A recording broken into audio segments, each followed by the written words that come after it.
हे भगवान, सासू माँ फोन पर है। अरे सोनिया बेटा, वो तेरे बुआ सास का बेटा है ना मिक्की। वो और उसकी बीवी नेहा तुम लोगों के घर रहेंगे कुछ दिनों के लिए। अच्छा ठीक है माँ जी। अरे ज्यादा परेशान मत होना, तुम दोनों तो नौकरी करते हो, देख लेना वैसे। सोनिया सास का फोन तो रख देती है, लेकिन उसे समझ में नहीं आता कि वो क्या करे। वो अपने पति राहुल को फोन करती है। अरे राहुल सुनो ना, मिक्की आ रहा है नेहा के साथ हम लोगों के घर। ओह, अरे क्या बात है। तो आज रात हम भाई मिलकर पार्टी करेंगे। अच्छा तुम एक काम करना, अच्छा खाने को बना देना। ओके।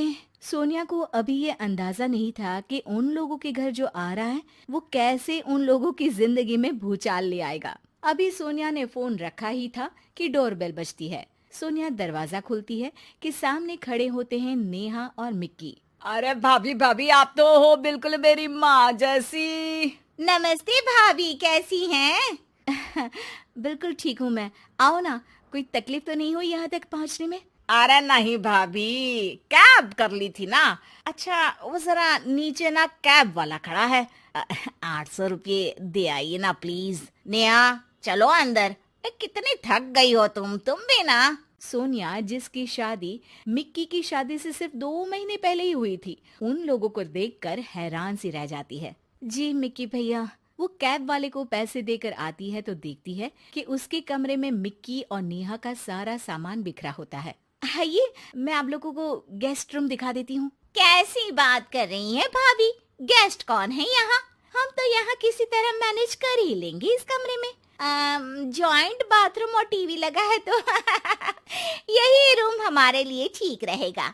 अब हाँ नेहा, लेकिन ये हम लोगों का मास्टर बेडरूम है। अरे भाभी कोई बात नहीं, यहाँ का गद्दा भी ना कंफर्टेबल है, एसी भी ठीक ही लग रहा है। देखिए ना, हम इसी रूम में रह लेंगे, आप फिक्र ना करो भाभी। सोनिया बेचारी कहती भी तो क्या, वो किचन में खाने की तैयारी के लिए चली जाती है। शाम को सोनिया का पति आता है। ओए होए भाई, क्या बात है, शादी के बाद तो तुम बिल्कुल चेंज लग रहे हो। मिक्की क्या बात है भाई, तेरे तो मजे है। कब तक है तू हमारे साथ? बस देख, सेटल होने आया हूँ। तू तो जानता है छोटे शहर में कितनी कमाई होती है। हाँ हाँ, यहाँ रह, आराम से काम ढूंढ। मैं तो कहता हूँ नेहा भी पढ़ी लिखी है, वो भी कुछ अच्छा कर सकती है। अब देखो सोनिया भी तो नौकरी करती है भाई, महानगर में तो गाड़ी तभी चलती है। मिक्की को भाई की बात जम जाती है। अगली सुबह। अरे ये मिक्की और नेहा कहाँ गए? कार लेकर गए हैं तुम्हारी, बोल रहे थे शाम तक लौटेंगे। हे भगवान, ये क्या मजाक है यार। कल बता देना चाहिए था उसको कि कार ले जानी है। मैं ऑफिस समय से पहले निकलता, अब ऑफिस कैसे जाऊंगा? मैं नहीं जानती, दिन का खाना ना बाहर खा लेना। मैंने ऑफिस में आज की लीव डाल दी है। सुबह से उन लोगों के लिए नाश्ता और खाना बना रही थी, अब हिम्मत नहीं कर रही है। शाम को दोनों घर आते हैं। सोनिया और उसके पति के कमरे में जाकर जोर जोर से टीवी लगा लेते हैं। वो आज ना एक सीरियल बहुत अच्छा आने वाला है, मैं कब से उसका इंतजार कर रही हूँ। अरे नहीं नहीं भाभी, आज नहीं, आज तो कौन गाएगा गाना का फाइनल है। आज तो मैं ही टीवी देखूंगी। सोनिया गेस्ट रूम में आ जाती है। हे भगवान, कब तक ये दिन देखना है? अपने ही घर में बेगाने जैसे रह रहे हैं।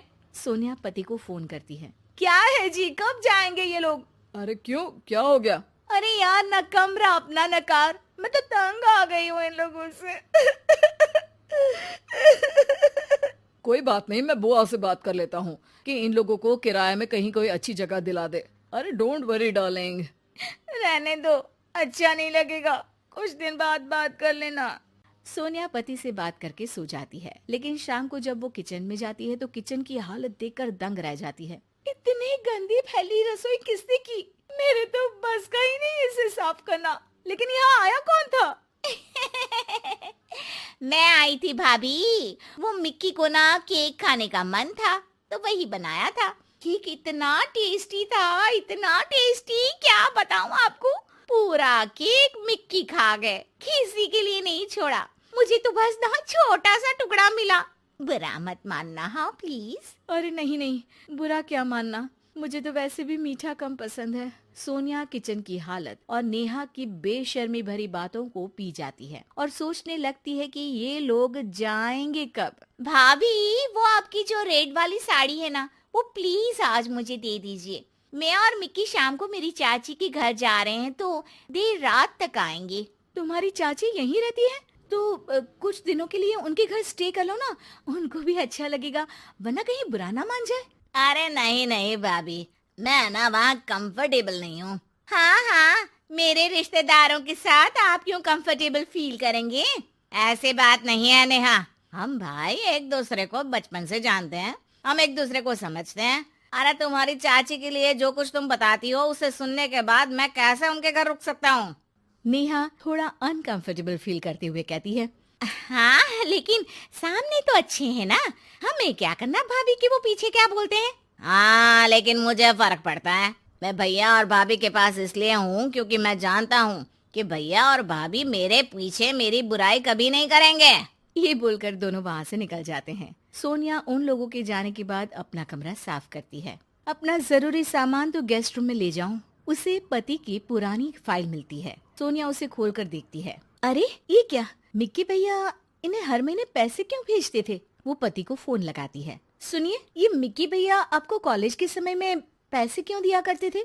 उधार लिया है क्या इन्होंने आपसे? अरे नहीं नेहा, दरअसल तुम जानती हो ना कि हम लोगों की आर्थिक स्थिति खराब रहा करती थी। मिकी ने ही अपने काम में लगाने वाले पैसों को मुझे देकर मेरी पढ़ाई पूरी करवाई थी। मैं उन लोगों के घर ही रहा करता था, सारा दिन पढ़ता। मेरे खाने पीने से लेकर कपड़े तक का ख्याल बुआ और मिक्की रखा करते थे। मैंने न जाने उन लोगों के बारे में क्या क्या सोच लिया। एक वक्त जब उन लोगों ने आपके लिए सब कुछ लगा दिया, आज हम लोगों की बारी आई तो हम इतना सोच रहे हैं।